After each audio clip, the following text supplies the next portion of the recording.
Muy buenas tardes. Primeramente, agradecer al Colegio de Enfermeros del Piura, en este caso, a Juan Carlos, una alegría encontrarnos nuevamente en lo que viene a ser en esta reunión. Trabajamos con él en la región de Tumbes, cuando también era parte del equipo que integramos en ese tiempo, y lo cual, donde estemos, creo que vamos a seguir con ese corazón de la salud pública y principalmente una fortaleza para el Colegio de Enfermeros, como son todos ustedes, en el tema preventivo, en el tema formativo, en este caso, por parte del Colegio de Enfermeros. Yo creo que esto da mucho, en este caso, digamos, de elogiar, en este caso, la gran preocupación que tiene el colegio frente a una enfermedad que sabemos principalmente que es el dengue y las arbovirosis,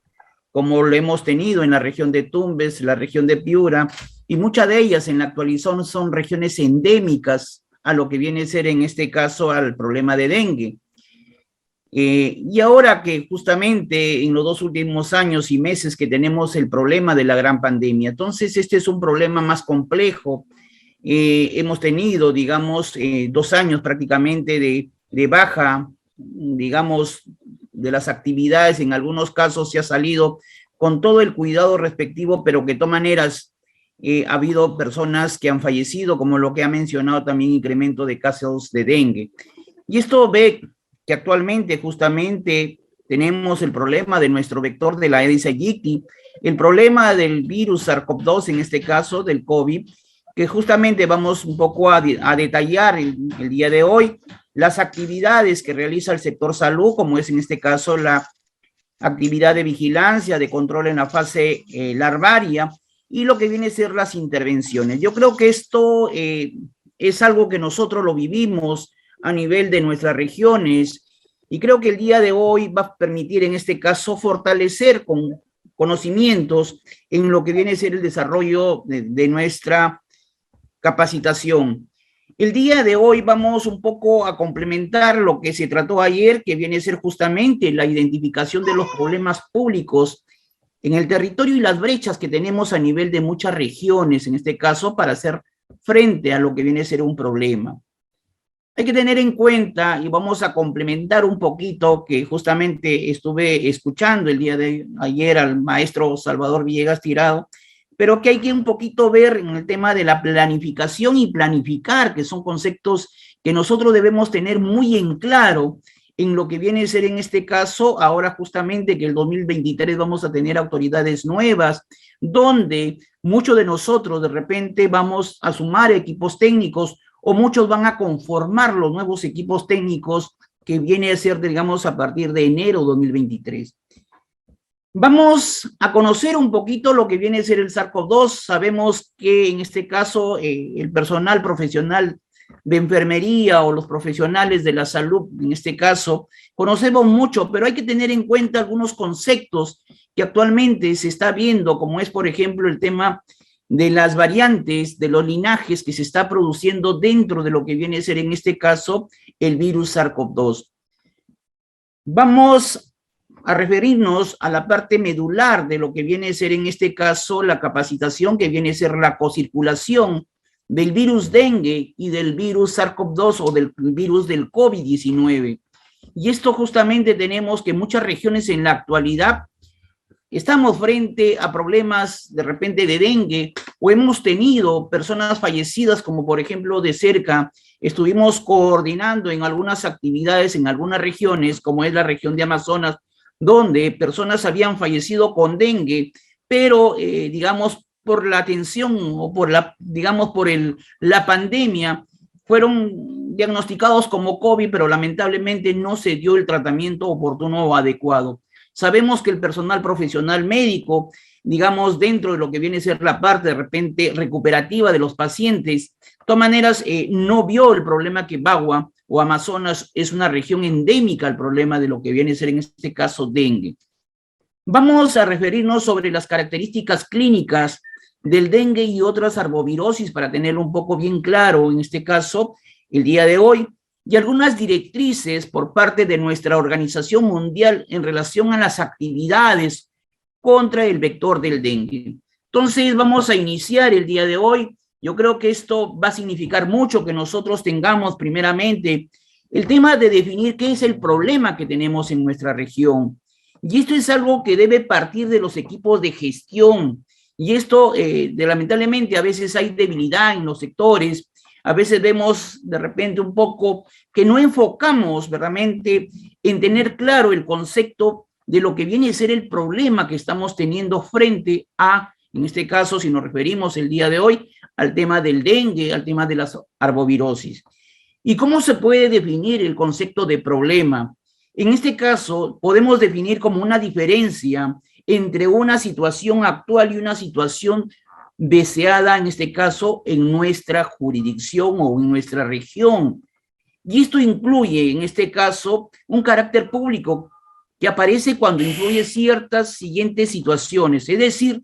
tenemos el problema que puede haber evidencias de carencias y necesidades principalmente del recurso de nuestro personal que hace las actividades, o de lo que viene a ser en este caso también de una oportunidad de mejora o de un riesgo que se desea evitar en nuestra jurisdicción. Y esto justamente es el tema que nosotros debemos tener en claro, lo que viene a ser la planificación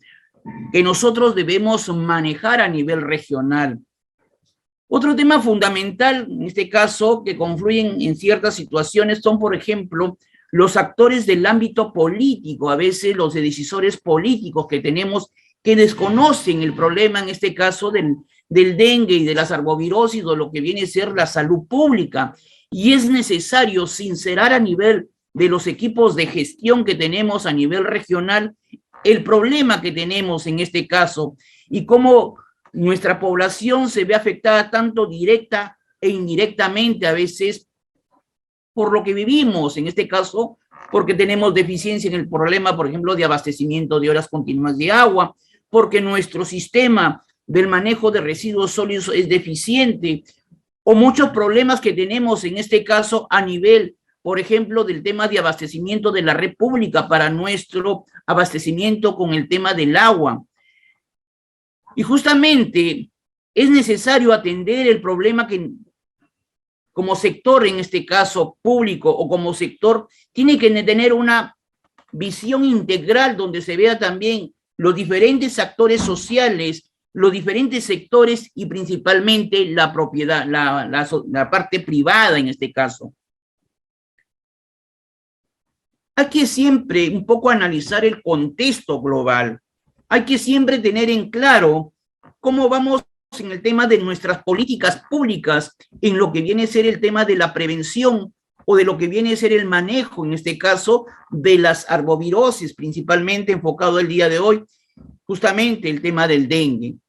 Y esto debe constituir en decisiones políticas actualmente, donde vamos a tener nuevos equipos de gobierno regionales para que se priorice el tema del conjunto de objetivos y acciones, en este caso, para resolver un problema a nivel de repente regional o algún momento cuando seamos equipos nacionales, tengamos una decisión nacional, en este caso,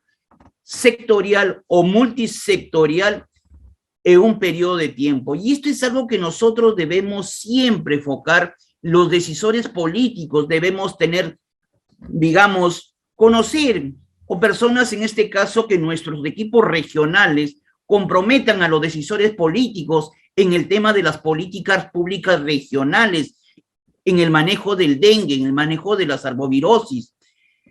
Vamos a tener en claro, por ejemplo, los temas de planificación que justamente el día de ayer nuestro amigo y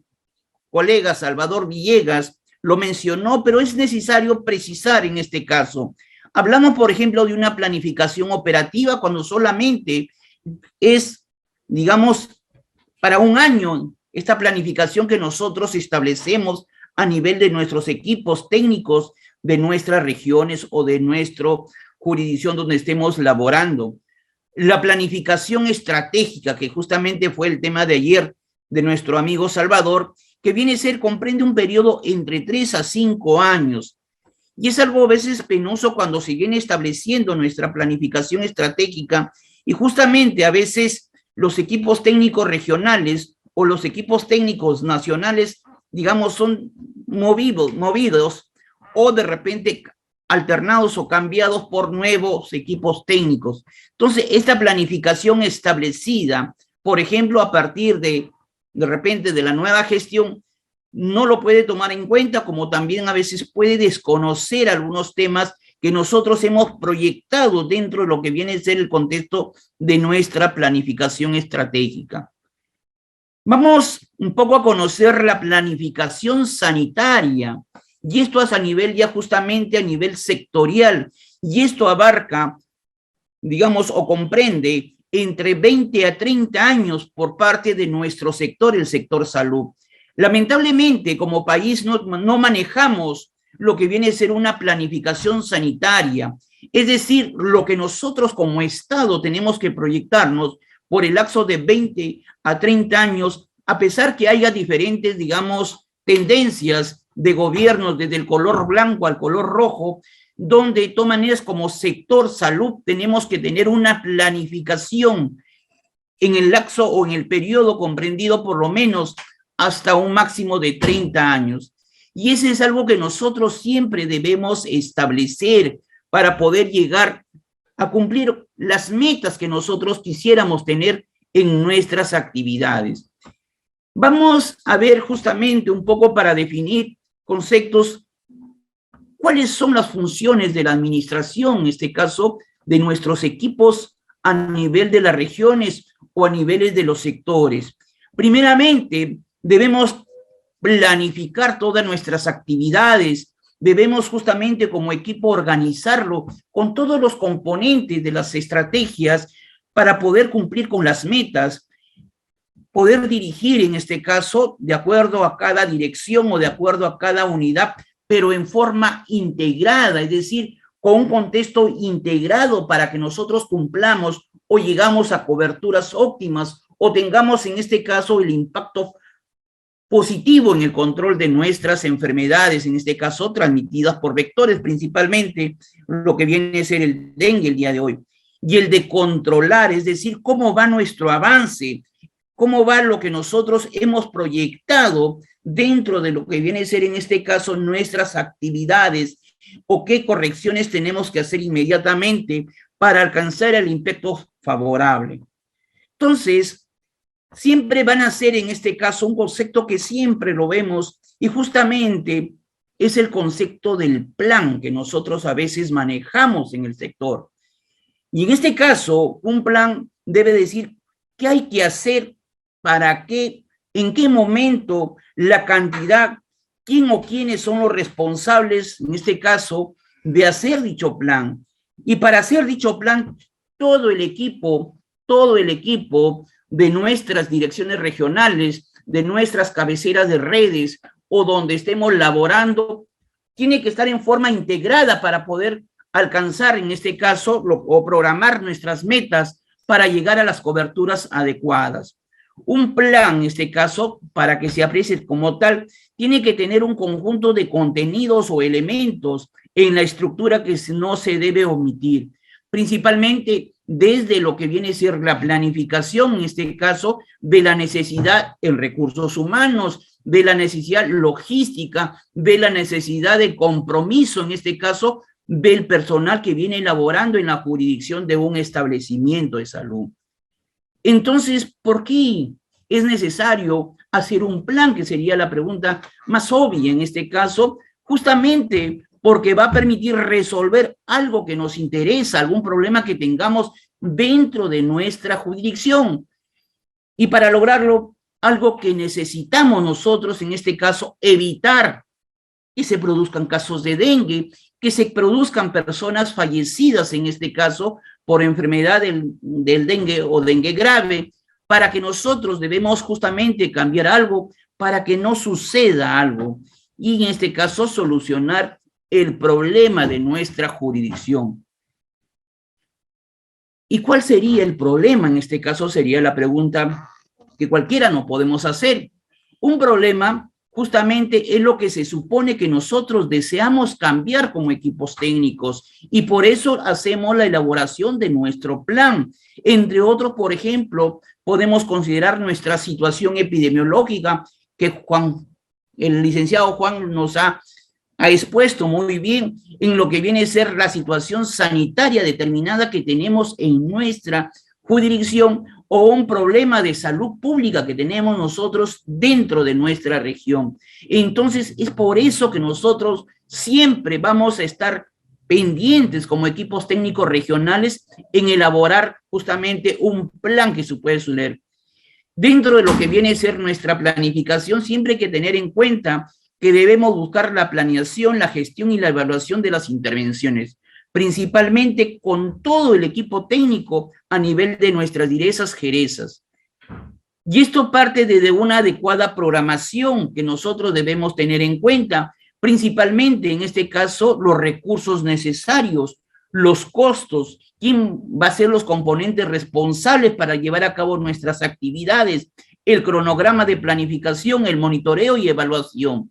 Y justamente, un poco para tener en claro la metodología para la planeación del dengue, primeramente hay que tener en cuenta un análisis de la situación, como lo ha hecho el licenciado Juan, en este caso del dengue, la focalización que tenemos dentro de nuestra región, en donde está nuestra transmisión en forma activa, la estratificación del problema.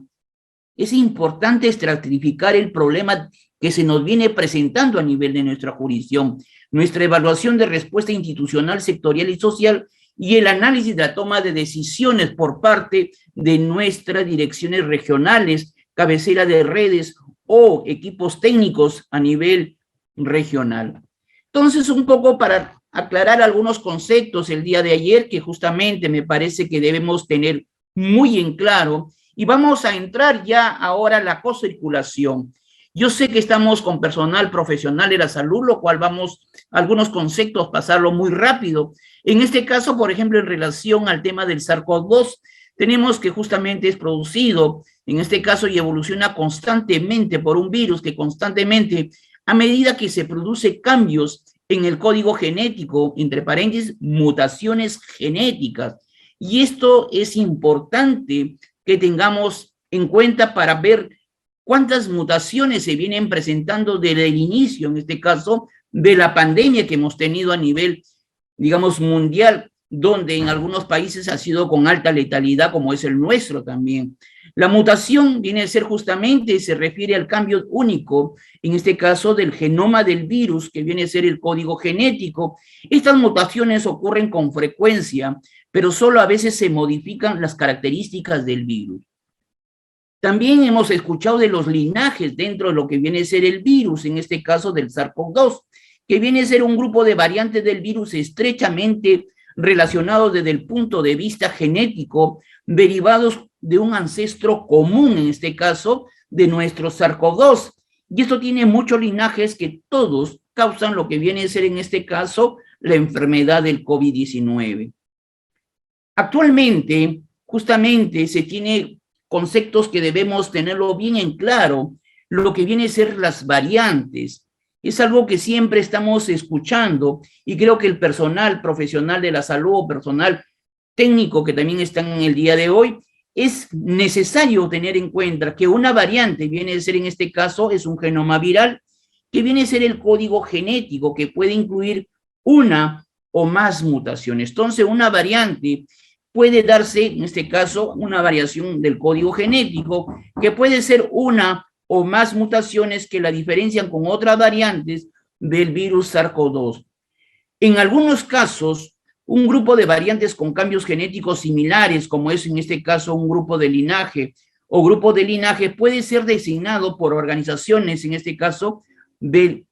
salud pública, como tenemos, por ejemplo, una variante de preocupación, en este caso, como es el BOP, por sus siglas en inglés, o tenemos unas variantes, en este caso, de interés, que viene a ser también conocido como BOI. Estos son justamente debido a ciertos atributos y características compartidas que pueden requerir ciertas medidas de salud. Vamos a tener un poco los conceptos claros de lo que vienen a ser las variantes preocupantes. Y esto justamente debemos, creo, el día de hoy un poco, en este caso, las definiciones, manejarlas como debe ser un personal de salud. Al hablar de variantes preocupantes, viene a ser el aumento de la transmisibilidad o cambio perjudicial en la epidemiología del COVID. En este caso, hay un aumento de la virulencia o cambio en la presentación clínica de la enfermedad, o como también viene a ser en este caso la disminución de la eficacia de las medidas sociales y de las medidas de salud pública o los medios de diagnóstico, como es en este caso, algunos tratamientos, en este caso que se puede estar administrando. En relación a las variantes, en este caso preocupantes, tenemos las siguientes, por ejemplo, en el tema de la variante según la denominación por nuestra Organización Mundial de la Salud, la variante alfa. Tenemos la fecha de designación, en este caso fue el 18 de diciembre de 2020, la variante beta, 18 de diciembre de 2020, la variante gamma, el 11 de enero del 2021, la variante delta, que viene a ser el 4 de abril de 2021, o como también como una variante, en este caso, preocupante. Yo también lo que viene a ser una variante, en este caso de investigación, perdón, y una variante preocupante que fue el 11 de mayo del 2020. Tenemos la variante Omicron, que justamente es la que nosotros siempre, y fue justamente la fecha de designación el 24 de noviembre del 2021, donde se designó en este caso lo que es la variante. Los variantes de interés actual, ¿cuáles son las variantes de interés actual? Que es algo que justamente tenemos la pie de página, la publicación por parte de nuestra Organización Mundial de la Salud, se puede definir como las que presentan cambios en el genoma, donde se han demostrado que ciertas características del virus presentan transmisibilidad, gravedad de la enfermedad en nosotros, en las personas, y la capacidad de escapar a la acción de los sistemas inmunitarios. En este caso tenemos las variantes que nosotros también debemos de interés actual. Esto da lugar en este caso a una transmisión significativa en nuestra población que causa conglomerados, en este caso de la enfermedad del COVID-19 en distintos países de nuestro planeta. Dentro de las variantes de interés actual tenemos, por ejemplo, la lambda y la variante Mu, cuya fecha de designación fue el 14 de junio del 2021 y la variante Mu fue el 30 de agosto del 2021. Entonces, estas variantes de interés actual es necesario que nosotros tengamos en cuenta para lo que viene a ser el estudio a nivel de nuestras regiones. ¿Cuáles son las variantes bajo vigilancia que ha considerado de acuerdo a las siglas en inglés?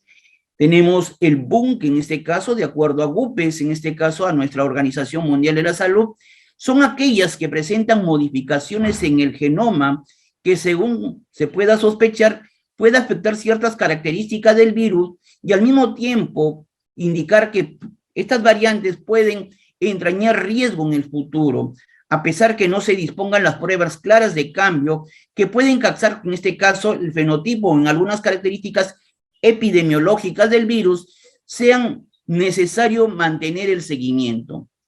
Dentro de las variantes de bajo vigilancia, en este caso, tenemos algunos linajes pango, de acuerdo a lo que viene a ser la designación de nuestra Organización Mundial de la Salud. Tenemos la AZ5, que fue en fecha de denominación, fue el 2 de junio del 2021. Tenemos la C12, 1 de septiembre de 2021, y así sucesivamente las diferentes, en este caso, linajes que tenemos dentro de la variante bajo vigilancia y las respectivas fechas de denominación. Vamos a tratar un tema que justamente debemos tener muy en claro cuando hablamos ya de publicaciones, de investigación, de lo que viene a ser la cocirculación en forma simultánea, en este caso, en lo que viene a ser la enfermedad del dengue, con lo que viene a ser el SARS-CoV-2, en este caso, lo que viene a ser el COVID-19. Y es necesario nosotros tener muy en claro para poder de repente, en este caso, enfocar bien la problemática que nosotros, justamente el problema que se ha generado, especialmente en nuestros países endémicos, y uno de ellos que tenemos es nuestro Perú y muchas regiones de nuestro país. Y esto es una gran preocupación, ya que los anticuerpos, tanto del dengue persistente, podrían también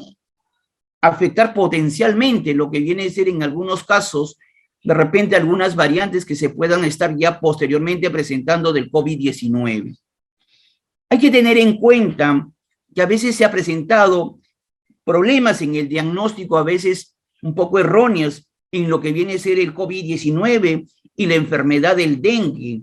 Y esto hay que tener en cuenta que no solamente es un entorno clínico, sino también hay que tener en cuenta alguna reactividad cruzada en relación a los anticuerpos del SARS-CoV-2 con lo que viene a ser el dengue. Es decir, inmunológicamente, la respuesta para lo que viene a ser de nosotros, de las personas, frente al virus del dengue y al COVID hay que tener muy en cuenta, como vamos a detallarlo posteriormente. Y esto justamente hay que ver las cascadas inmunológicas, que a veces hay una superposición entre lo que viene a ser el dengue y el COVID-19, donde se produce la gravedad de la enfermedad. Como podemos observar en la publicación que vamos a compartir con el Colegio de Enfermeros, para que ustedes puedan afinar de repente, digamos, la lectura posterior a lo que viene a ser, pero lo que queremos ver que los trabajos de investigación nos manifiestan en lo que viene a ser una superposición que se está dando entre lo que viene a ser en este caso en dengue y con relación al COVID-19, como la publicación que vemos, donde se habla de una doble circulación en países de dengue endémico en el Asia. Un poco, este paper detalla la fisiopatología de lo que viene a ser ambas enfermedades. Yo creo que nosotros como personal profesional de la salud debemos tener muy en claro la fisiopatología de ambas enfermedades. Es decir, por ejemplo, en lo que viene a ser el COVID y lo que viene a ser el dengue. Primeramente, hay que tener en cuenta que tanto el COVID-19 y el dengue hay similitudes fisiopatológicas, como es en este caso pérdida capilar, la trombocitopenia y principalmente la coagulopatía que se da en ambas, digamos, enfermedades que nosotros de repente hemos obviado, y es por eso como personal profesional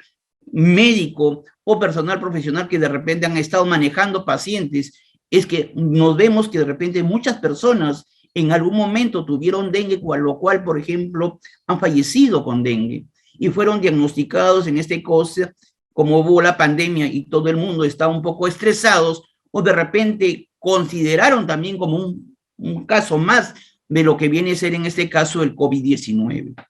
Y vamos a ingresar a lo que viene a ser la fisiopatología del dengue,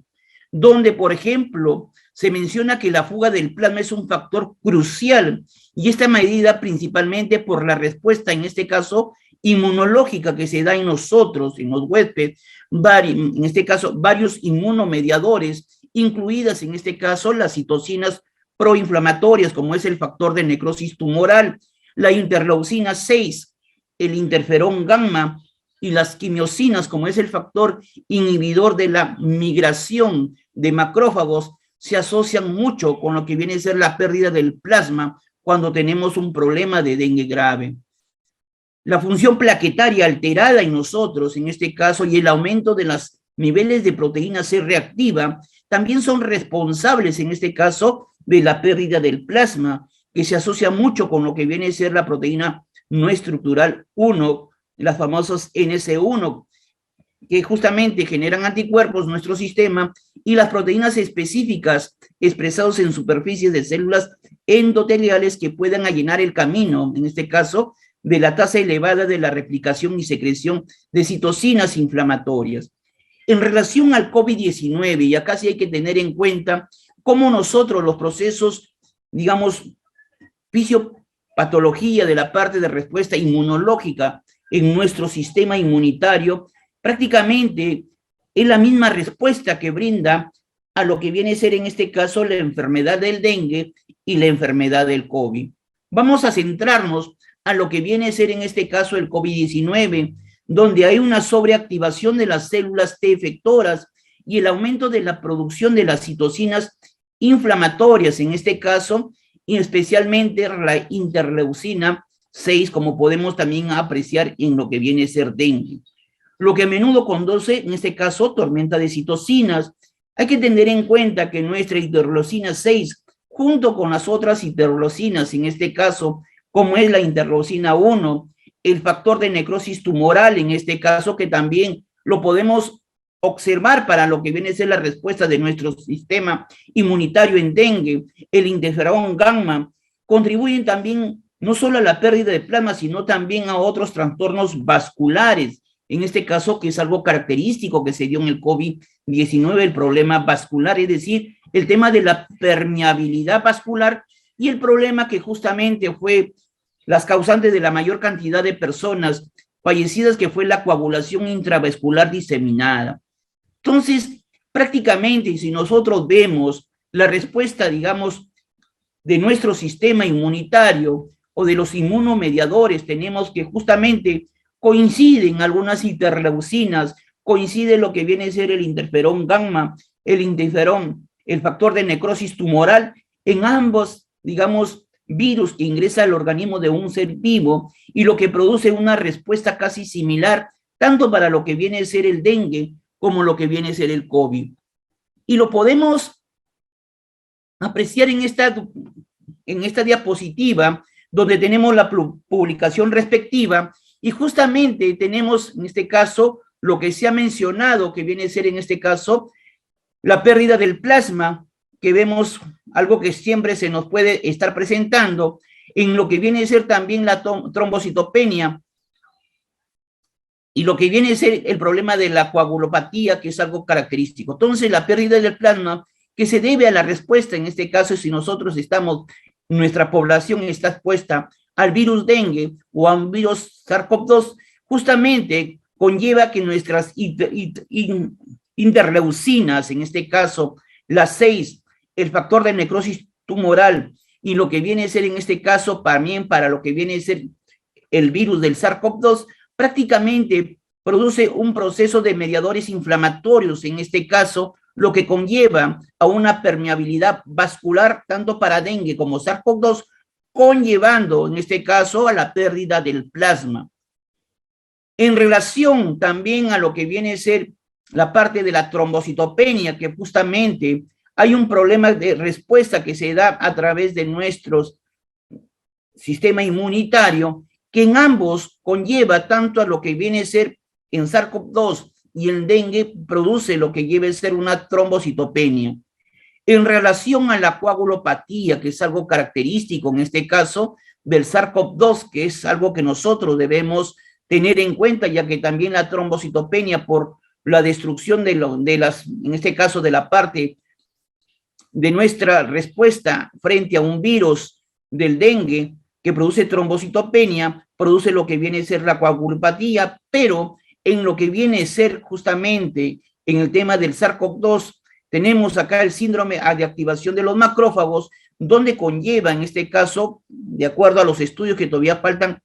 afinar, tenemos el proceso de lo que viene a ser una coagulopatía. En ambos, en este caso, conllevarían a lo que viene a ser, de repente, a problemas de un caso de dengue grave, en este caso, por ejemplo, donde hay destrucción de las plaquetas en la región periférica por dengue, y se ha sugerido que la causa de la trombocitopenia, en este caso, que finalmente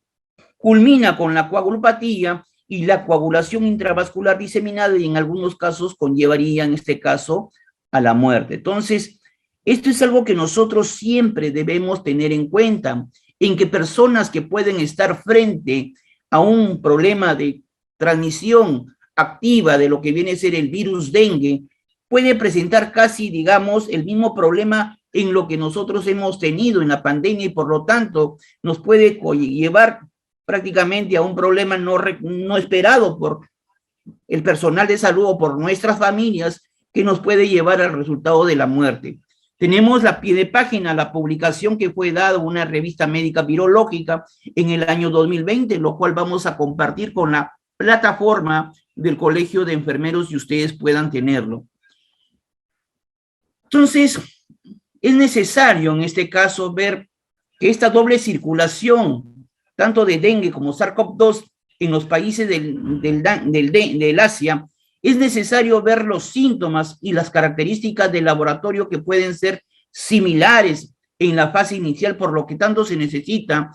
pruebas rápidas, simples y accesibles y capaz de diferenciar en este caso tanto lo que viene a ser el SARS-CoV-2, en este caso el virus del SARS-CoV-2 o el virus dengue, en este caso con alta sensibilidad, para poder hacer las pruebas diferenciales en muchas regiones que son regiones endémicas y regiones que también hemos tenido el problema de lo que viene a ser en este caso la pandemia. Y estos, en algunos países, en este caso del Asia, han experimentado que tienen alto riesgo tanto para el brote de dengue, de mantenerse justamente medidas de control de los vectores durante la pandemia. Somos, digamos, conocedores en este caso por el tema de la pandemia. Se dio prioridad al 100% lo que viene a ser la magnitud o el problema que teníamos de gran magnitud, que era en este caso el COVID. Y al mismo tiempo se ha bajado bastante lo que viene a ser actividades durante lo que viene a ser en nuestras regiones, y es actualmente donde tenemos gran incremento que se nos puede estar presentando en algunas regiones. Y esto es necesario justamente buscar estrategias que es necesario y justamente ver con los miembros de nuestra comunidad para poder tener el impacto frente a las actividades que puede estar realizando nuestro sector salud. Y esa es la propuesta que justamente lo mencionamos el día de ayer, que a través de los colegios profesionales a nivel nacional, podemos ser el colegio de enfermeros, el colegio de biólogos, el colegio de los ingenieros, ingenieros ambientales, que nosotros debemos ir presentando una propuesta para que se dé prioridad como una política nacional en el tema de las medidas preventivas o las medidas de que nosotros debemos implementar a nivel de nuestras regiones. Lamentablemente, seguimos ejecutando actividades cuando siempre se nos viene presentando lo que viene a ser los brotes a nivel de nuestras regiones o a nivel de regiones endémicas. Yo creo que esta reunión que tiene el Colegio de Enfermeros puede ser el inicio para un trabajo en conjunto con los demás colegios y poder de repente proponer a las nuevas autoridades regionales, en este caso de Piura, lo que nosotros ya estamos viviendo como una región endémica, y a veces la nueva gestión desconoce de lo que se está presentando en la jurisdicción que nosotros estamos viviendo. Otro trabajo de investigación que justamente fue publicado y tenemos en pie de página, tenemos también el doc que ustedes pueden usarlo para poder descargar, donde se menciona las características clínicas y el resultado de la coinfección que se puede dar tanto por COVID-19 y por lo que viene a ser el dengue. Y en esta publicación se incluyeron 13 trabajos publicados, de los 4, ya hay 4 artículos de prensa que fueron publicados, donde la mayoría de estudios, en este caso, eran informes de casos de descripción detallada de las características clínicas y de laboratorio de lo que viene a ser la coinfección. Todos estos casos fueron dados en adultos, con la excepción de un niño de 6 años que tenía el problema de la coinfección, tanto de lo que viene a ser dengue y de lo que viene a ser COVID. Los síntomas comunes en este caso de la coinfección, ¿cuáles fueron? Fiebre, disnea, dolor de cabeza y tos. Los resultados de laboratorio más comunes fueron, en este caso, la trombocitopenia, la linfocitopenia, la elevación de las transaminasas y la leucopenia. Los resultados graves de la coinfusión incluyeron prácticamente un shock séptico, el síndrome de la enfermedad respiratoria aguda y un fallo multiorgánico, en este caso que conlleva cuando nosotros tenemos el problema de una transmisión con cocirculación en lo que viene a ser tanto el dengue como lo que es en este caso el COVID-19, lo cual en algunos pacientes provocó en este caso la muerte. Tenemos en forma detallada el estudio, lo cual vamos a compartir con la plataforma para que ustedes lo tengan, y que este trabajo llegó a la conclusión, en este caso, que la coinfección del COVID-19 y el dengue se asocia a una enfermedad grave y de resultados fatales, donde justamente es necesario en este estudio, llega como conclusión que el diagnóstico y el tratamiento debe ser correcto en el manejo de la coinfección, y plantea justamente un reto considerable debido a la superposición de parámetros clínicos y de laboratorio que se superponen. Por lo tanto, dice acá justamente en esta publicación, que es necesario realizar pruebas de diagnóstico de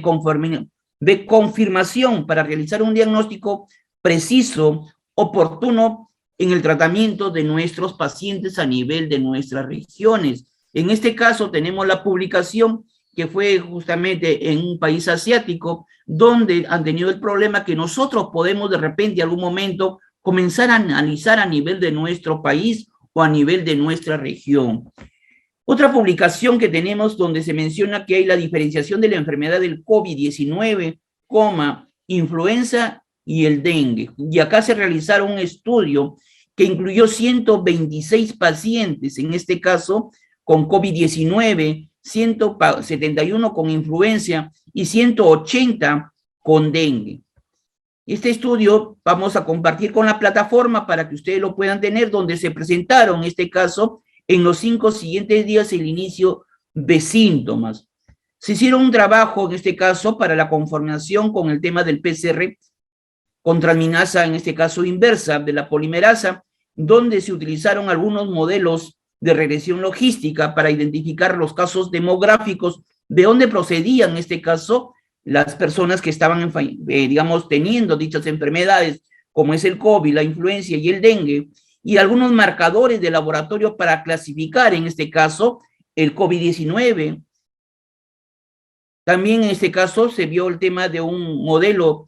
estadístico que tenía que ver mucho con el rendimiento de cada modelo, donde se pudo evaluar, en este caso, mediante curvas de características operativas del receptor, en este caso, que es un ROC, y donde se tuvo en cuenta 3 cosas fundamentales. Primeramente, la dificultad respiratoria, en este caso, en los pacientes, que esto conllevaría un modelo para poder diferenciar entre COVID y la gripe, en este caso, la influenza, seguido de la diarrea. Hay también un tema del reencuentro de linfocitos, que fue un predictor para el COVID-19 frente a la influenza y frente al dengue, y el modelo para diferenciar entre COVID-19 y dengue justamente son los pacientes con tos y mayor recuento de plaquetas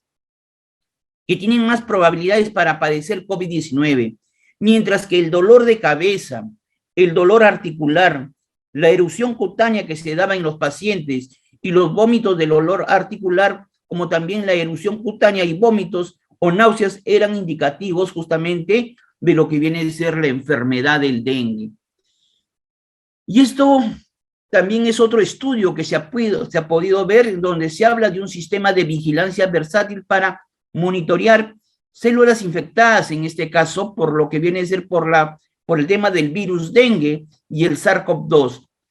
donde se puede establecer que también los virus, en este caso ARN de cadenas positivas, han sido de agentes etiológicos de varias enfermedades. En este caso, entre ellos tenemos, por ejemplo, el dengue y lo que viene a ser el Zika a nivel de muchos países, y millones actualmente que tenemos países que han tenido el problema del SARS-CoV-2 o de la pandemia, que en la actualidad justamente es un problema que hemos vivido, cuya gravedad de los brotes provocados, en este caso, es de mucha importancia para la investigación y métodos de propagación en relación a los 2 virus que puede estar circulando. Y esto es necesario que justamente caracterizar el sistema de vigilancia que nosotros debemos utilizar a nivel de nuestras regiones para utilizar y para poder visualizar e identificar, en este caso a través de los estudios ya de laboratorio, las células infectadas, tanto con lo que viene a ser en este caso el virus dengue o células infectadas con lo que viene a ser en este caso el virus del SARS-CoV-2. Tenemos la fuente, el Journal de Virology, en este caso donde se puede ver la publicación respectiva en relación a los estudios que hemos podido obtener. También hay un estudio que se hizo en Brasil, el impacto de las epidemias concurrentes, es decir, tanto de dengue, chikungunya, Zika y el COVID-19. Este estudio fue realizado en el estado de Espíritu Santo en Brasil, donde se pudo ver en este caso implicaciones epidemiológicas para lo que viene a ser las infecciones de las arbovirosis, dengue, chikungunya y Zika, y la enfermedad en este caso del SARS-CoV-2 o el COVID-19. Esto fue dado en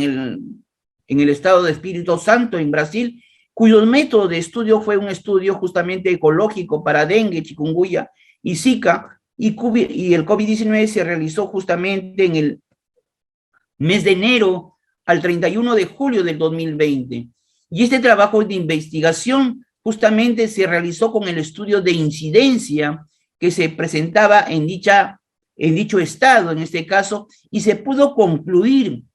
que hay una superposición de epidemias, en este caso, en estado de Espíritu Santo, especialmente el problema era determinado en áreas urbanas. Tenemos el paper, en este caso, donde podemos nosotros ver la lectura respectiva para poder profundizar más el estudio. También vimos un informe de caso, en este caso, de lo que viene a ser el COVID-19 y lo que viene a ser el dengue, y esto fue dado en un bebé en Indonesia, un bebé de 10 meses, en este caso, donde este bebé tuvo doble infección grave, en este caso por COVID-19 y dengue, justamente que ingresó a un hospital, en este caso en Indonesia, con un cuadro gripal, y el paciente, en este caso el bebé, el lactante de 10 meses, presentó justamente un cuadro grave de COVID-19 y dengue con shock seguido de coagulación intravascular diseminada. Se administraron con todos los cuidados, en este caso el manejo para el COVID-19 junto con la reanimación de fluidos para el manejo de dengue y transfusión de sangre. Es necesario saber cómo diferenciar las manifestaciones, en este caso, en menores, en este caso, en el grupo etario menores de 5 años, y la dificultad para controlar la evolución de la enfermedad de los pacientes, en este caso, de aislamiento con COVID-19 y diferencial con dengue. En este caso, se pudo evaluar el sistema inflamatorio multisistémico, CEP, cuando el paciente se encontraba, en este caso, en estado crítico. La suerte que estuvo, en este caso, con el dicho problema del caso del niño de 10 meses, se pudo recuperar el bebé, no tenemos que se ha quedado sin secuelas, pero el manejo de nuevos casos probables, en este caso, especialmente durante el periodo de mayor incidencia del dengue en los países tropicales y en el manejo también que se puede dar, en este caso, en otros estados, aparte de lo que viene a ser, en este caso, la publicación de Indonesia. Otra publicación que nosotros podemos apreciar lo que viene a ser si estamos frente a la pandemia COVID-19 y si es necesario, en este caso, bajar la guardia en el control del dengue.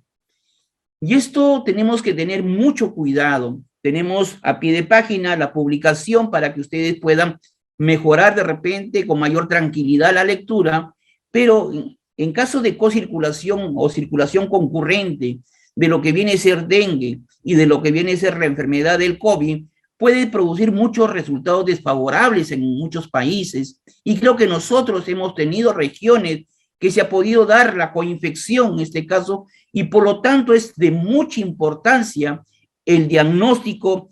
el tratamiento y las medidas que nosotros debemos implementar en este caso en el tema de lo que viene a ser la vigilancia y el control, justamente en nuestro problema que tenemos con los vectores. Y es importante que justamente continuar con las actividades del control de los vectores, que justamente vamos a precisar mejor en el tema de lo que viene a ser nuestra Organización Mundial de la Salud. Y para eso es necesario que nosotros mantengamos actividades en forma adecuada para prevenir y manejar algunos problemas que podemos estar frente a brotes de epidemias de dengue. Es necesario que nosotros tengamos en cuenta, por ejemplo, la pregunta más común que podemos tener en el personal, en este caso profesional médico, personal profesional no médico, cuando tenemos pacientes que no sabemos si puede ser COVID o puede ser dengue. Y justamente tenemos una publicación para ustedes también puedan tener en cuenta, donde hay epidemias simultáneas, menciona dicha publicación de dengue y COVID, y son días difíciles que nosotros debemos tener en cuenta para adelante. En este caso, hay que tener en cuenta algunos signos clínicos que nos puedan apuntar a lo que viene a ser COVID o lo que viene a ser dengue. Y en algunos temas de mucha importancia hay que ver el tema de la ayuda al diagnóstico, que justamente a veces la variabilidad clínica no garantiza un diagnóstico de certeza que podemos tener frente a un paciente que se nos puede estar de repente con el tema del dengue o de repente con algo que nosotros tengamos a nivel de las arbovirosis. ¿Qué poder hacer ahora? Justamente en esta publicación recomienda que los países endémicos al tema de lo que viene a ser la presencia de Aedes aegypti, en este caso de la enfermedad del dengue y otras arbovirosis, se continúe con las actividades de control de los vectores y además el tema de promoción que nosotros debemos incidir con la educación a nuestras familias, de nuestra población, en el tema de los posibles criaderos que podemos tener en vivienda y protegerse de la picadura, en este caso, del vector Aedes aegypti. Hay que ver en cuenta que también coinciden algunos síntomas a nivel de lo que viene a ser el COVID-19, como podemos apreciar en la presente diapositiva, en relación al tema, por ejemplo, lo que no está desarrollado, por ejemplo, el tema de la fiebre. Entonces, lo que está de repente resaltado de color amarillo es más relacionado al tema de la enfermedad del dengue, como es en este caso, por ejemplo, el tema de lo que viene a ser el dolor retroocular, que se da característico en el tema del dengue, en el tema de la reacción púrpura, que también es característico del dengue, y los demás que nosotros también el dolor abdominal, que es algo característico del dengue, y prácticamente en el tema de los otros coinciden ciertas manifestaciones en los pacientes que podríamos estrenar en nuestra localidad o en nuestra jurisdicción. Es necesario entonces ver, por ejemplo, en esta publicación, la coinfección que se puede dar entre dengue y COVID, y hay que ver la necesidad del abordaje en muchas zonas endémicas que nosotros tenemos a nivel de nuestras regiones. Y existe justamente la posibilidad de una coinfección que se puede estar presentando entre dengue y COVID en muchas zonas de nuestras regiones o de nuestro país. Y para ello hay que tener en cuenta el problema de la diseminación del virus que se ha presentado o la circulación en relación al virus dengue en muchas localidades. Otra publicación que tenemos es justamente el impacto de las intervenciones del SARS-CoV-2 y la transmisión del dengue. Y es necesario que nosotros tengamos primeramente en cuenta ciertos efectos importantes. Primeramente, la estacionalidad que se está presentando en una región endémica con presencia del vector. La estacionalidad. Hay que ver el tema si nuestra región, cómo viene la tendencia que se está presentando. Y además hay que tener en cuenta implementación de cierta notificación en caso de dengue y de las personas que por lo menos puedan estar dispuestas, en este caso, a ver, o de repente algunos de ellos poder de repente estar ya en un manejo, digamos, dentro de nuestro establecimiento o de los hospitales, cuando estamos ya con un problema de un caso que debe ser hospitalizado de dengue grave en este caso. Hay que tener en otra publicación de lo que viene a ser la coinfección por SARS-CoV-2 y el virus dengue en un entorno de circulación viral dual, es decir, que en ambos casi en forma simultánea, y donde podemos resumir que existe con ocurrencia tanto del COVID-19 y dengue que pueden predecer a nuevos estadios que evalúen impactos en los fenómenos de los resultados clínicos en pacientes, así como los mecanismos relacionados con las respuestas inmunológicas, evaluando posibles daños y beneficios que tienen una interacción. Tenemos lo que viene a ser el DOI que nosotros podemos bajar. También hay que tener en cuenta en relación también a lo que corresponde, por ejemplo, a unas manifestaciones tanto para COVID y dengue, y lo que viene a ser, por ejemplo, en COVID tenemos la hematológicamente más común es la anomalía de la linfopenia, y para dengue tenemos la leucopenia y la trombocitopenia. Lo que viene a ser los casos de COVID-19 justamente han sido diagnosticados en el contexto y también hay que ver el tema de nuestro dengue local que nosotros podemos tener en cuenta. Y por ello la manifestación inicial de un COVID-19 fue la erupción petequial con trombocitopenia y en el contexto de alta incidencia a veces que se puede estar presentando en relación a lo que viene a ser nuestro dengue. Esta publicación fue de Colombia, donde también hubieron casos de lo que manifiesta en este caso, tanto lo que viene a ser el COVID-19 y con lo que viene a ser en este caso también el dengue, donde tanto lo que corresponde el COVID como el dengue pueden conducir a desenlaces fatales, especialmente en pacientes con comorbilidad crónica o lo que viene a ser infecciones superpuestas, tanto como dengue y como COVID, y la ocurrencia que puede aumentar el número de pacientes que requieren cuidados intensivos y ventilación mecánica en América Latina. Tenemos también, en relación al tema de los desafíos clínicos, tenemos la publicación y es necesario que nosotros tenemos en cuenta en relación a lo que corresponde el tema de laboratorio para lo que viene a ser el diagnóstico. Tenemos otra publicación y algunas directrices que es necesario que nosotros conozcamos por parte de nuestra Organización Mundial de la Salud en el tema de la circulación. Esto es necesario que nosotros podamos evaluar en relación, por ejemplo, la estratificación de riesgo para dengue, que es necesario que debemos tener en equipo técnico. Hay que caracterizar los criaderos, hay que hacer el mapeado, hay que implementar las actividades de un control supervisado y, por último, el cuidado y la protección al momento de hacer nuestras actividades. Lo que de nosotros siempre debemos pensar es lo que nosotros quisiéramos dejar para nuestra población en un futuro mejor. No sé si hay algunas preguntas para poder pasar con la otra ponencia respectiva. Bueno, si alguien tuviera alguna pregunta, la opción de los micrófonos están activados para que puedan realizar directamente sus preguntas, o también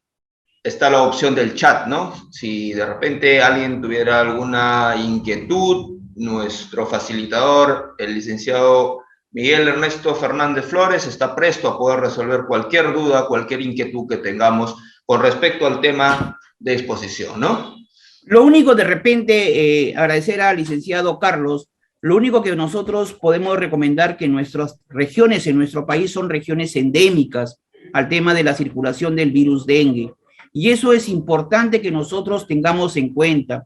Nosotros debemos considerar mucho en la ayuda de nuestro laboratorio en el diagnóstico clínico por parte, en este caso, del personal profesional médico. Es decir, que tiene que tener una ayuda para poder confirmar lo que viene a ser en este caso frente a un paciente que puede ser de repente que estuviera reportando de repente para uno de ellos COVID o que de repente está presentando ya la enfermedad del dengue. Yo creo que estos trabajos de publicación que tenemos, lo que he podido facilitar, lo vamos a compartir con el Colegio de Enfermeros del Perú, en este caso de lo que viene a ser Piura, para que ustedes lo puedan analizar. Y vamos a dejar en este caso el correo a través del licenciado Joel o licenciado Carlos para poder de repente absorber algunas dudas que ustedes puedan tener con lo que viene a ser la confirmación. Yo creo que el día de hoy es de mucha importancia porque mucho personal que hace la actividad netamente operativa, que hace la actividad en sus actividades diarias, es necesario que nosotros enfoquemos lo que viene a ser las actividades. Yo creo que, por ejemplo, tuve la oportunidad de estar cerca a 2 personas que fallecieron con dengue y lamentablemente fueron manejados como si fuera COVID, que fue algo penoso en lo que viene a ser, y una de ellas fue una tía que tenía el problema del dengue y lo manejaron como si fuera COVID. Lamentablemente la persona falleció, en este caso un familiar, hermana de mi madre. Entonces esto hace que a veces el personal profesional,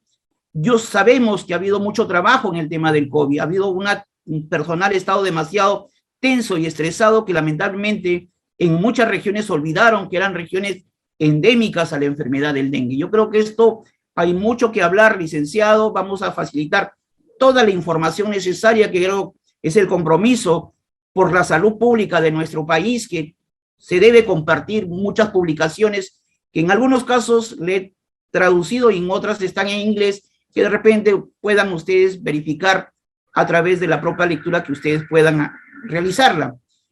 Vamos a sumarnos a lo que viene a ser esta parte, lo que viene a ser estrategias innovadoras en el control de la Aedes aegypti en el siglo XXI, y justamente vemos nuestro vector Aedes aegypti, algunas nuevas innovaciones que vamos a socializar y algunos trabajos, en este caso, que es algo que justamente se está trabajando mucho por parte de los entes de investigadores, que es en este caso los mosquitos estériles, que también es de mucha importancia. Primeramente, vamos a tener en cuenta, y lo vamos a pasar algo rápido, el manejo integrado de los vectores, que justamente muchos ya conocen, el tema del control integral en los estadios inmaduros, en este caso, del vector Aedes aegypti, algunas consideraciones para el control que nosotros debemos conocer, y lo que viene a ser la parte medular, que son las estrategias innovadoras en el control de la Aedes aegypti. Bueno, esto y el manejo, todo el mundo lo conocemos, que debe ser primeramente un análisis situacional. Hay que tener un planeamiento o un diseño nosotros que debemos justamente manejar como equipo técnico regional la implementación de nuestras actividades en forma integrales a nivel regional y lo que viene a ser el seguimiento y evaluación en forma permanente de lo que nosotros nos planteamos de acuerdo al problema que tengamos. Entonces, para que estamos contra el tiempo, vamos un poquito a ir avanzando. Esto un poco para ver algunas actividades que justamente se plantea la Organización Mundial de la Salud en el manejo de los estadios inmaduros en relación a las fuentes, digamos, a los estadios larvarios, en este caso, como es, por ejemplo, el manejo de ciertos productos, en este caso, como es el aceite, lo que viene a ser algunos químicos sintéticos, lo que viene a ser algunos larvicidas bacterianos, en este caso, como es el Bacillus thuringiensis, lo que viene a ser el Spinosad, lo que viene a ser algunos reguladores de crecimiento, como lo estamos usando actualmente, como es el piriproxifen. Tenemos también el control biológico, como es en este caso en algunas regiones, y acá, por ejemplo, en la región de Huánuco, donde tenemos algunos distritos que han estado, y Lima mismo, en la zona de Puente Piedra, tenemos pozos donde utilizan o extraen el agua, que están utilizando algunos peces, que en este caso, que son copépodos, que lo utilizan en este caso dentro de lo que vienen a ser dichos pozos. Tenemos algunas funciones, algunas ventajas y algunas desventajas. Esto es algo que nosotros debemos tener en cuenta al momento de implementar nuestras actividades en la fase larvaria. Tenemos también algunos indicadores. Yo creo que esto es necesario ya un poco ir viendo indicadores, en este caso, que tomemos el contexto global de lo que viene a ser el problema que tenemos en este caso del vector Aedes aegypti. En relación, por ejemplo, al tema de huevos, como ya Salvador lo mencionó en la primera ponencia, el tema de la densidad de oviposición, el problema de lo que viene a ser el tema de las medidas de oviposición, es decir, el promedio de huevos por ovitrampa. Tenemos a nivel de lo que viene a ser vivienda, el tema de las ovitrampas, a nivel de población, el promedio de huevos por semana por localidad. En relación a larvas, es justamente lo que nosotros siempre manejamos. De repente, un poco para establecer, por ejemplo, a nivel de recipiente, que viene a ser justamente el indicador de índice de recipientes, que viene a ser recipientes positivos entre el total de recipientes inspeccionados multiplicados por 100, tenemos el tema de vivienda, que viene a ser el índice de casa, que viene a ser un indicador que lamentablemente a veces solamente nos indica la casa. Tenemos el indicador de pupa, que es algo que nosotros justamente debemos estar ya apuntando en lo que viene a ser el número de pupas por vivienda, el número de pupas por recipiente, el indicador de Bretau pupal, es decir, el número de recipientes con pupa por cada 100 casas. A nivel de individuos, hay que tener en cuenta, por ejemplo, un indicador que está proponiendo, en este caso, la Organización Panamericana de la Salud, que viene a ser el índice de pupas por persona, que viene a ser el número de pupas por habitante, es decir, a cuánto nosotros tenemos dentro de la fase, digamos, de estadio inmaduro, en relación a la persona que va a ser el problema de riesgo de transmisión posteriormente. El índice pupal, en este caso, que viene a ser a nivel de área o población, que viene a ser el número de pupas por cada 1000 habitantes o por área. En relación a otro indicador que justamente está proponiendo nuestra Organización Panamericana de la Salud, en este caso, que viene a ser el indicador de adultos. Y esto tiene mucha relación que justamente ya estaríamos teniendo el problema en relación a la población, en este caso adulta, que es la que me transmite la enfermedad del dengue, del chikungunya o del Zika. Este indicador, justamente ya hay inicios de trabajo por parte del Instituto Nacional de la Salud en relación, en este caso, a la presencia ya por vivienda del número de estadios adultos, en este caso del vector Aedes aegypti. Yo creo que este índice de positividad de adultos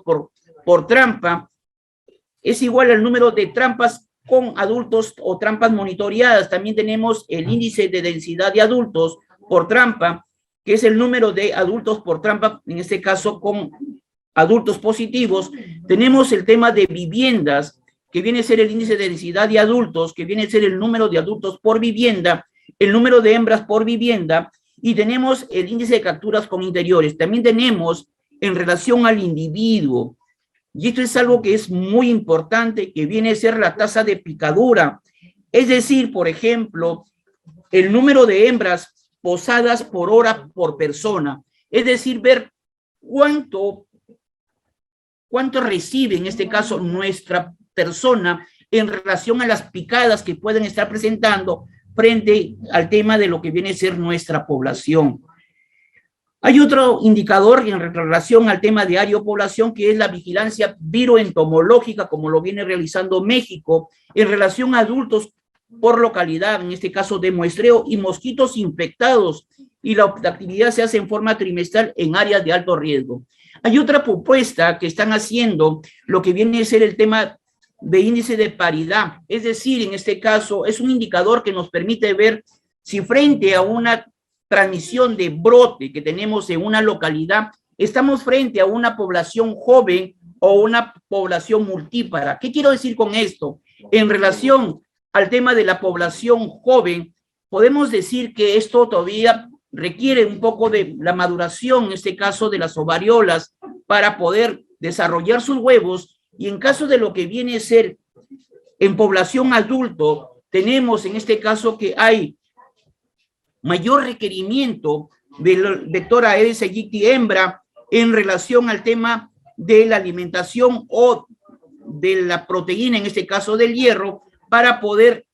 nutrir o desarrollar sus huevos. Entonces, este trabajo es importante que nosotros tengamos en cuenta en relación a las actividades, en este caso del control de estadios inmaduros o control de estadios adultos que debemos tener en cuenta. Estas actividades van de acuerdo de la limpieza, del manejo de peces o del manejo de lo que nosotros estamos utilizando, el piriproxifen, como también el tema de los estadios, en este caso del control adultos, que justamente tiene que ver con la nebulización, el rociado residual o la protección personal que nosotros debemos tener, o lo que viene a ser en este caso, de acuerdo a algunos trabajos de investigación, como vamos a socializar, lo que viene a ser algunos temas ya a nivel molecular, como también el tema, por ejemplo, del desarrollo de lo que viene a ser en este caso a nivel del trabajo genético, como es con Wolbachia, donde también tenemos el trabajo de ovitrampas letales, que justamente son las ovitrampas diseminadoras, donde tenemos el tema de la colocación del piriproxifen, que dicho vector, el Aedes aegypti hembra, va a ser la que puede diseminar en los demás depósitos en nuestras viviendas. En relación a algunos trabajos nuevos de investigación, bueno, esto tenemos, por ejemplo, lo que viene a ser los estadios inmaduros en el tema de la reducción de la población, como es el tema, por ejemplo, de un control mecánico, que es lo que generalmente se realiza, la película del aceite monomolecular, en este caso que es importante, el control físico que tenemos nosotros, el control biológico, el control químico que ya conocemos todo el mundo, pero sí es necesario que nosotros siempre debemos tener conocimiento un poco de la biología, conocer de la formulación y equipamiento de nuestra actividad que nosotros vamos a realizar, del producto, en este caso a utilizar el principio activo, y algo fundamental que nosotros debemos tener en cuenta es cuándo iniciar y cuándo parar las actividades. Yo creo que esto es fundamental, que el personal que realiza la actividad por lo menos debe conocer algo de los productos que está utilizando en las formulaciones. El producto de Bacillus thuringiensis, justamente tuvimos la oportunidad de trabajar con Salvador Villegas, el biólogo responsable de las actividades de control. En ese tiempo era el Centro de Investigación y Capacitación en Entomología Médica, donde era necesario evaluar, por ejemplo, el tema del Bacillus thuringiensis. Lamentablemente, el tema de residualidad para tener el impacto en nuestros estadios larvales no era lo esperado. Es por eso que en el Perú prácticamente no, digamos, se aprobó el tema del uso del BTI, en este caso, como lo viene utilizando Ecuador donde el trabajo es en forma semanal en la colocación del BTI a nivel también de Brasil y a nivel de Paraguay en ciertas zonas. El tema del piriproxifen, que justamente donde vemos en este caso que cumple un rol importante para lo que viene a ser nuestra actividad frente a lo que se está usando actualmente un órgano fosforado como es el malatión en relación a los dos tipos de hormonas que se presentan en un vector como es el Aedes, que es la ecdisona, o lo que viene a ser la hormona juvenoide. Cuando nosotros usamos el tema del piriproxifen o, digamos, el insecticida de inhibición, en este caso del desarrollo del vector, prácticamente lo que hace es bloquear la hormona que nosotros tenemos para el desarrollo, que es la hormona juvenoide, lo cual prácticamente ya no evoluciona, en este caso nuestro vector Aedes aegypti hembra, y prácticamente queda en el estadio y muere. Y si algunos de ellos, la población, el porcentaje mínimo que pasaría a otro estadio, de repente llegando a estadio adulto, tiene ciertas malformaciones, lo cual prácticamente no desarrolla, digamos, por ejemplo, el tema de las alas, y por lo tanto no puede evolucionar o no puede, digamos, continuar con su vida, y por ende el estadio muere nuestro Aedes aegypti. Hay otras estrategias que se está usando que viene a ser como una mallita donde permite asegurar, tenemos en 2% partes de piriproxifeno, donde prácticamente asegura una residualidad, por ejemplo, de hasta de 6 meses después del tratamiento que uno puede aplicar en lo que viene a ser nuestros depósitos. La tabla de dosificación, que ustedes ya lo conocen muy bien, el uso del trema químico. Y hay un nuevo producto que está también probándose a nivel, y tuve la oportunidad de evaluarlo en Tumbes cuando era parte del equipo de gestión en el año 2016 al 2018, que viene a ser el Spinosap. En este caso, hay que tener en cuenta que es una bacteria que tenemos nosotros, y justamente hay una liberación de unos metabolitos, que es en este caso las espinosines, lo cual prácticamente tiene una acción que viene a ser en este caso la de desporaliza las neuronas, en este caso a través de los receptores nicotínicos, causando la hiperactividad de nuestro sistema nervioso. También utiliza receptores diferentes a lo que viene a ser en este caso otro tipo, clase de insecticidas, lo cual prácticamente lo que hace es producir contracciones musculares involuntarios, temblores para la paralización y lo que viene a ser la fatiga muscular, y después de 24 a 72 horas de aplicación, en este caso tenemos que nuestra larva de Aedes aegypti va a morir. La dosificación que tenemos en este caso del Spinosap es de una pastilla para 200 litros de agua. Sabemos el tratamiento que nosotros ya conocemos y algunas consideraciones que nosotros debemos tener en el control adulto, que justamente es necesario que estas máquinas que utilizamos deben estar calibradas a un tamaño de 25 micras por debajo, lo cual es importante para poder asegurar, digamos, la permanencia en los espacios de aplicación de acuerdo a los segundos que deben permanecer al momento de hacer la nebulización. Otra recomendación que debemos tener en cuenta, que es justamente el horario de aplicación. Y esto tenemos el efecto de la inversión térmica, que se utiliza justamente antes de nacer el sol. La superficie a veces es fría, en este caso tenemos una capa de aire fría, tenemos una capa de aire caliente y una capa de aire fría, y lo cual en las primeras horas lo que nos va a permitir es la permanencia de las moléculas, en este caso en solución con el petróleo que estamos utilizando, un mayor tiempo a nivel de nuestros ambientes que estamos aplicando. En relación cuando tengamos horas de calor, lo que vamos a tener es una capa de aire caliente, una capa de aire frío y una capa de aire más frío, pero lo que tenemos que justamente nuestras neblinas que nosotros aplicamos hacen que se vierta digamos, al espacio y se pierdan con mucha facilidad. Algunas técnicas de colecta para medir el tema del tamaño de gotas, tengamos, por ejemplo, lo que viene a ser técnicas basadas en láser, las técnicas basadas en hilo electrocalentado, y las técnicas del movimiento ondulatorio con portaobjetos, donde es la más sencilla, la más barata, y que justamente se utilizan las láminas portaobjetos cubiertas de óxido de magnesio, de silicona o de teflón. Y esto permite que nosotros tengamos que las gotitas se impregnen en dichas láminas portaobjetos y podamos hacer la lectura a través de nuestro microscópico, a través de lo que viene a ser cuántas gotitas por espacio podemos tener en promedio en lo que viene a ser, digamos, el tamaño medio o el volumen del tamaño medio de nuestras gotitas.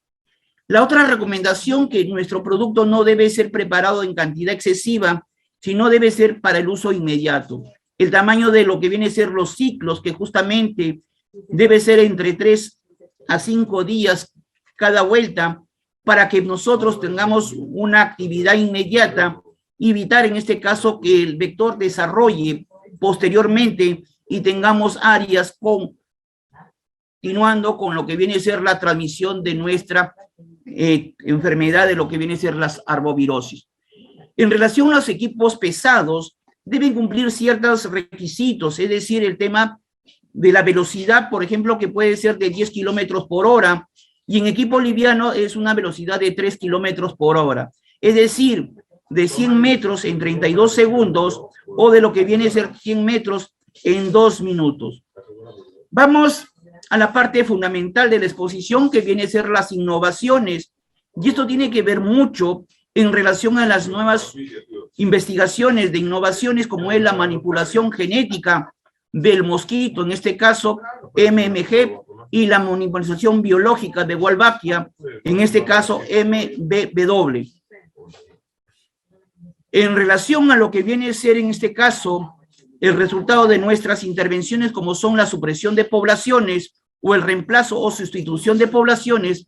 y tenemos en este caso la actividad que nosotros podemos ir a algún momento cuando ya tengamos la investigación necesaria por parte de nuestro Instituto Nacional de Salud en relación, por ejemplo, a lo que viene a ser una implantación autolimitante o autosostenible, por ejemplo, lo que viene a ser la generación de mosquitos estériles, que actualmente se viene plasmando en países desarrollados, o también lo que viene a ser los genes autolimitantes o los mosquitos feminicidas. En relación a los autosostenibles, tenemos los genes letales y lo que viene a ser la Wolbachia, que justamente también hay un trabajo que ya el Instituto Nacional de Salud ha empezado en relación a lo que viene a ser el manejo de la Wolbachia con el vector Aedes aegypti.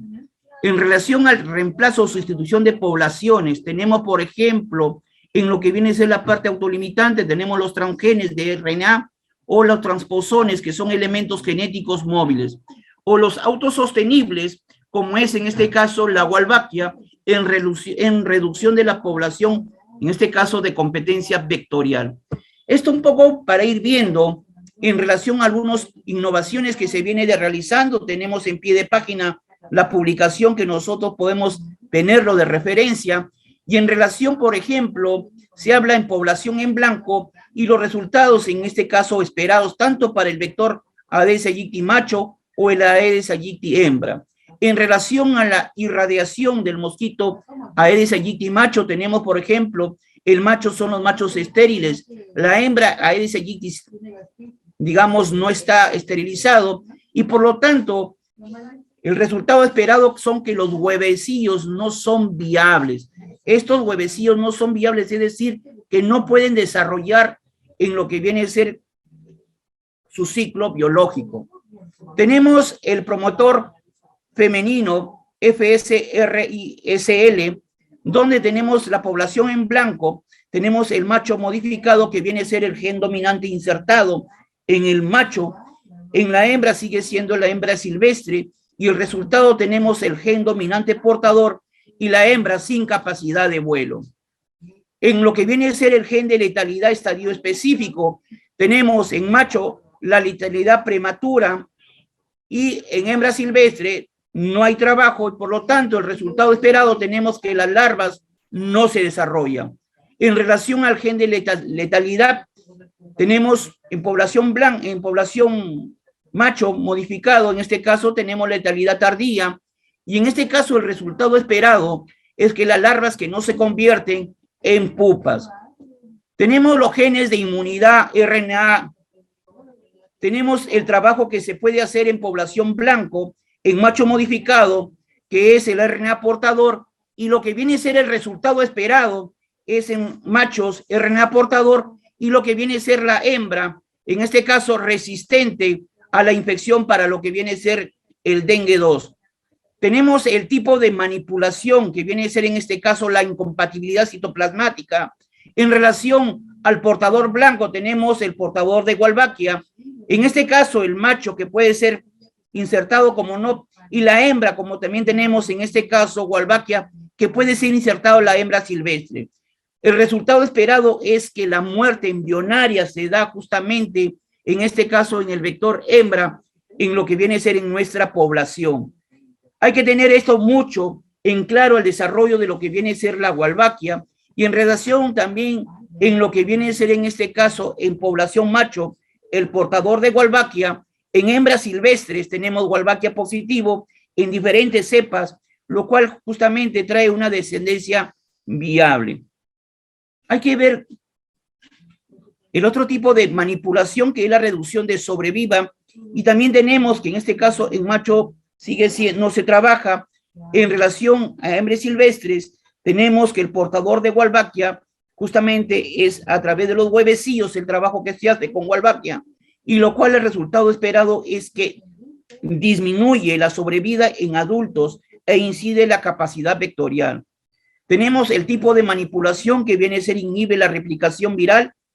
y tenemos que el trabajo fue hecho en hembra silvestre, el portador de Wolbachia huevecillos, donde el trabajo, el resultado esperado en hembras va a disminuir la capacidad de nuestra competencia vectorial. Entonces, hay que tener en cuenta que hay mucho trabajo que se viene realizando de un punto de vista genético a nivel de lo que viene a ser tanto en caso de machos o en caso de hembras.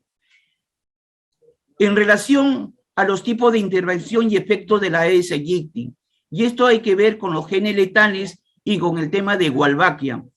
En relación al tipo de manipulación genética tenemos los huevos y el desarrollo larvario. En relación a genes letales tenemos que no se producen, tenemos el RIS-LL que son antes de lo que viene a ser conocido como el RIBL, y tenemos el trabajo de los genes móviles que viene a ser la mortalidad temprana o tardía. En relación a la Wolbachia, tenemos que ver que hay un trabajo en lo que disminuye el tiempo del desarrollo y por lo tanto, en este caso, la nueva población muere un 90%, como también otros trabajos que hay, por ejemplo, en la Wolbachia Melpop, en este caso, que es una característica conocido como el popcorn, que predice el desarrollo de huevos que dura menos y menos oviposición y variabilidad. Entonces, estos trabajos también tenemos la de incompatibilidad citoplasmática, donde la Wolbachia, hay un trabajo con Wolbachia Mel, que es una característica de investigación, y esto produce, por ejemplo, que nosotros tengamos una menor fijación en lo que viene a ser. Tenemos otro trabajo de lo que viene a ser en este caso resistencia a la infección o interferencia en la competencia vectorial. Entonces, por ejemplo, se habla de genes móviles en relación al RNA que inhibe proteínas de membrana, lo cual también puede darse con trabajo con Wolbachia, que reduce la susceptibilidad del virus dengue entre un 70-89% de la población con chikungunya, de la fiebre amarilla, de la encefalitis, de la enfermedad del Nilo Occidental, en menor interferencia, menores títulos viales en saliva y en cuerpo. En relación a la fecundidad, en este caso, hay que ver el tema de los genes letales, ver el tema de machos estériles, que hay justamente un gran avance por parte de países desarrollados, justamente uno de ellos, el grupo de el investigador René Gatto, donde viene trabajando como machos estériles, donde han tenido resultados, donde la transmisión en los países asiáticos, justamente hay una disminución. Tenemos el tema del apareamiento, en este caso, hay que ver mosquitos irradiados, en este caso, es efectivo en genes, mosquitos con genes RICL. También tenemos que no vuelan se afecta a los músculos torácicos. En los específicos de sexo hay eliminación y los genes móviles es efectivo. En relación a la Wolbachia tenemos que es efectivo y tenemos los diferentes trabajos que nosotros podemos ver. Esto un poco para ver en relación al trabajo, al tipo de manipulación genética, en relación a la alimentación por parte de nuestros vectores de la Aedes aegypti, en relación a la alimentación, a la dispersión, al sobrevida, a la sustitución de poblaciones y a la extinción de la supresión. Entonces, se ha trabajado con genes letales y con Wolbachia. En relación, por ejemplo, a la alimentación, reduce de la alimentación en machos más grandes y lo que viene a ser con Wolbachia, MELPOP, se reduce el número y el tamaño de las tomas de sangre, en este caso por nuestro vector Aedes aegypti a través de la probóscide que se convierte en flexible. La dispersión que justamente hay que tener en cuenta con Wolbachia afecta su locomoción, en este caso la parte de locomoción, la parte motriz. En el tema del sobrevida prácticamente también hay impacto, hay una reducción, por ejemplo, con Wolbachia MELPOP, donde hay una reducción del 50% en los adultos, en lo que viene a ser la sustitución de las poblaciones, que justamente con Wolbachia MELPOP hay una reducción del 90% después de 3 años,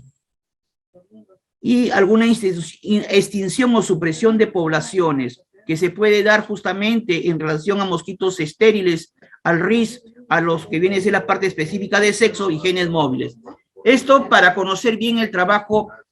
de lo que viene a ser en este caso los insectos portadores del gen dominante letal, el famoso RIDL. Y esto tiene algunas ventajas, la inserción de lo que viene a ser dicho gen, que justamente es insertado dentro de lo que viene a ser del insecto, y esto viene a ser un trabajo que justamente se ha trabajado con el tema de la marcación de la, digamos, confluorescencia en relación a dichos genes. ¿Cuál es la ventaja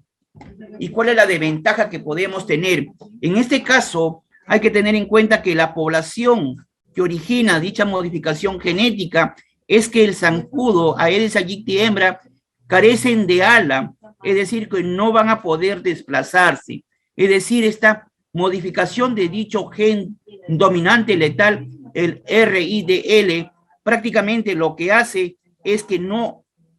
desarrollen sus alas y por lo tanto dicha población muera. ¿Cuál es la ventaja y la desventaja? La ventaja es la competencia en la fase larval, la susceptibilidad a insecticidas, que puede ser utilizado como también con gen marcador. La desventaja que es un trabajo tedioso en este caso para lo que viene a ser la clasificación sexual, el uso de la tetracyclina para la liberación de machos, la disminución de la capacidad competitiva de los machos y lo que viene a ser en este caso la resistencia en la creación en masa que se puede estar presentando.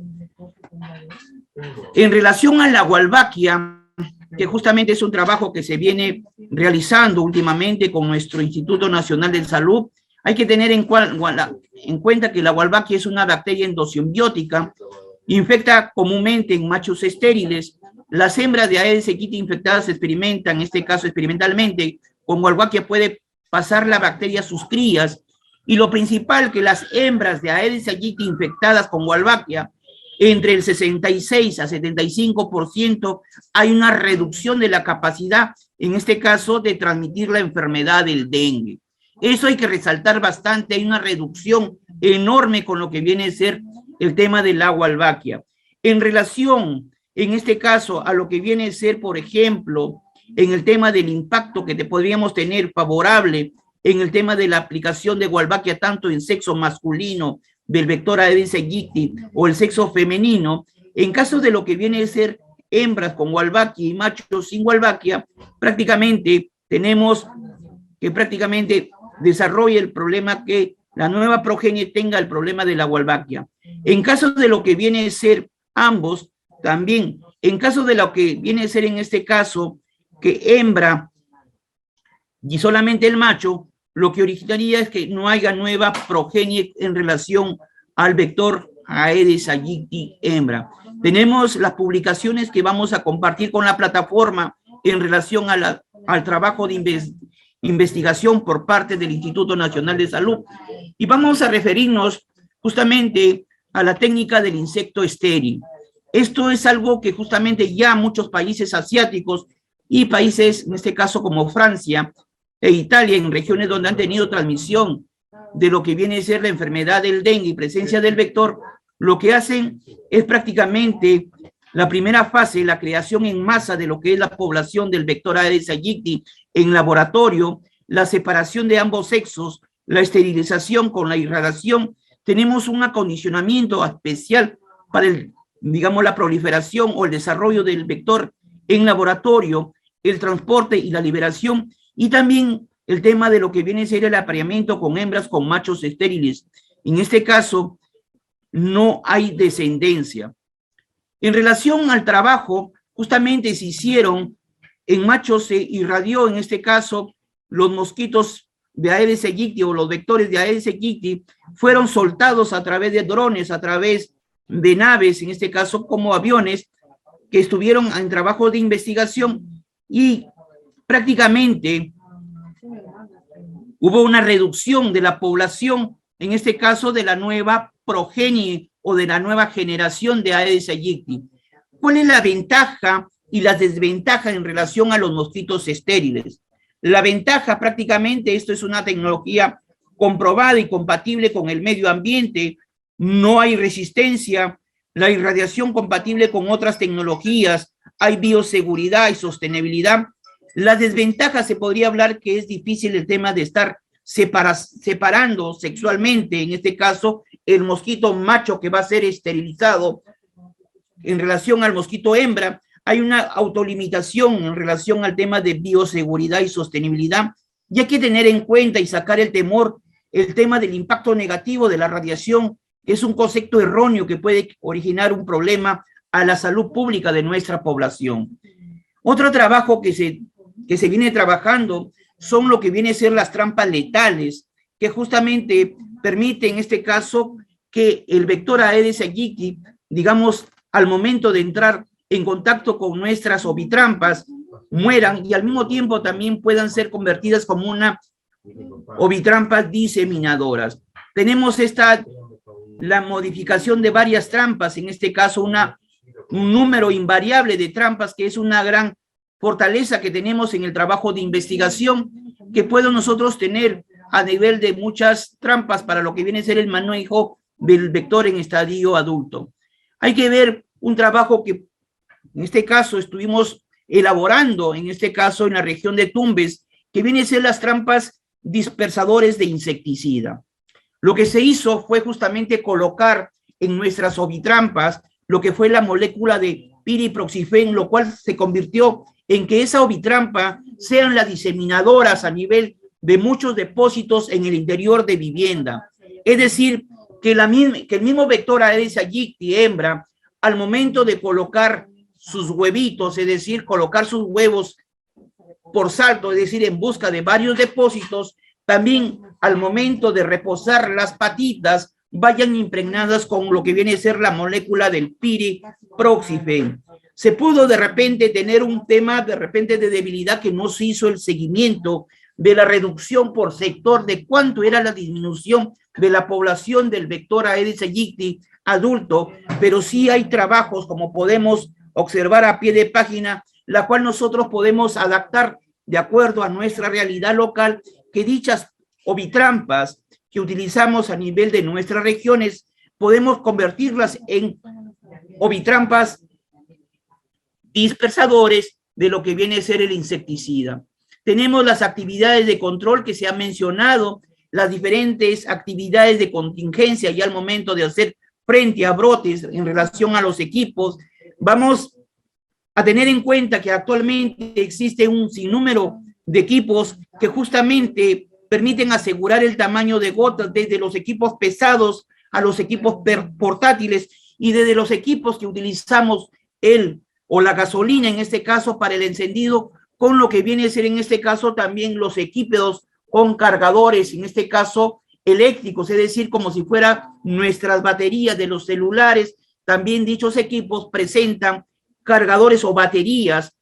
para evitar en este caso el tema de contaminación a nuestro medio ambiente. Entonces, También hay que ver el tema de lo que viene a ser el uso de mosquiteros, que justamente solamente se utilizan en el momento cuando tenemos emergencias, lo cual nosotros debemos ver que nuestras familias tengan las mallas correspondientes, tengan, digamos, la protección en las puertas con mallas o lo que viene a ser sus ventanas para evitar el ingreso del vector Aedes aegypti. También hay que tener en cuenta el uso de lo que viene a ser en el tema de algunos repelentes que podamos estar utilizando en lo que viene a ser nuestra, digamos, protección, como es en este caso el DEET icaridina o el IR3535. En relación también hay trabajos que se ha hecho en lo que viene a ser ropa militar, en este caso, que son impregnadas con insecticidas para zonas altamente endémicas. Entonces, hablar de las innovaciones en relación al control es amplio, y lo cual yo creo que es necesario evitar más el tema de uso de lo que viene a ser moléculas, como hemos podido observar en el tema actualmente que se viene utilizando los plaguicidas o insecticidas, donde vamos a algún momento a originar el mecanismo de resistencia a nivel enzimática o a nivel genética que puede desarrollar el Aedes aegypti por la exposición permanente en relación a los insecticidas. Yo creo que esto es necesario que nuestro Estado comience a implementar políticas en el tema de lo que viene a ser innovaciones de gran impacto, donde ya países del primer mundo lo vienen utilizando, como es en este caso los mosquitos estériles irradiados que están siendo liberados y que hay un gran estudio en lo que viene a ser también, por ejemplo, la disminución de la transmisión y la disminución de la población. Otro trabajo de investigación que también se va a compartir es el tema de pinturas con presencia de insecticida, es decir, pinturas que podemos nosotros estar pintando nuestras viviendas o las paredes de nuestras viviendas que también contienen, digamos, lo que viene a ser en este caso moléculas de plaguicidas. Estas moléculas que al momento de reposar el vector Aedes aegypti en las paredes, lo que vamos a tener es que el vector muera al momento de repente de hacer contacto directamente con dichas pinturas de nuestras paredes. Así también tenemos cortinas impregnadas con insecticida. Yo creo que en el tema de innovación y el control hay una amplia investigación que se puede compartir los papers a nivel de la plataforma que tenemos del Colegio de Enfermeros. No sé si tienen algunas preguntas para poder conversar o dialogar, para poder dar paso, en este caso, al tema de inquietudes o preguntas y poder absolverlas o dialogar con algunos de los participantes. Muchísimas gracias, esperamos las preguntas.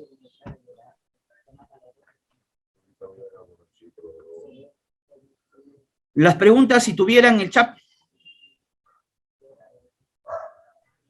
Bueno, si alguien tuviera alguna pregunta, lo puede hacer. La modalidad de los micrófonos están activados o también la modalidad del chat, ¿no? Si alguien tiene alguna inquietud, nuestro facilitador, el licenciado Miguel, está presto a poder despejar dudas, inquietudes que tengamos, ¿no? Para poder actuar en el momento que nos encontramos frente a lo que son las actividades que realizamos diariamente en lo que es prevención y promoción de las enfermedades transmisibles, ¿no?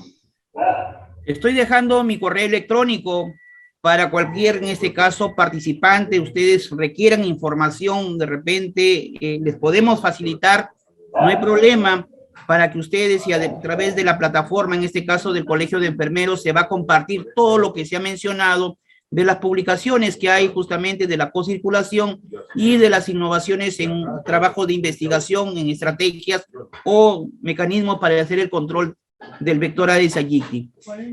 No sé si tuvieran algunas preguntas. Con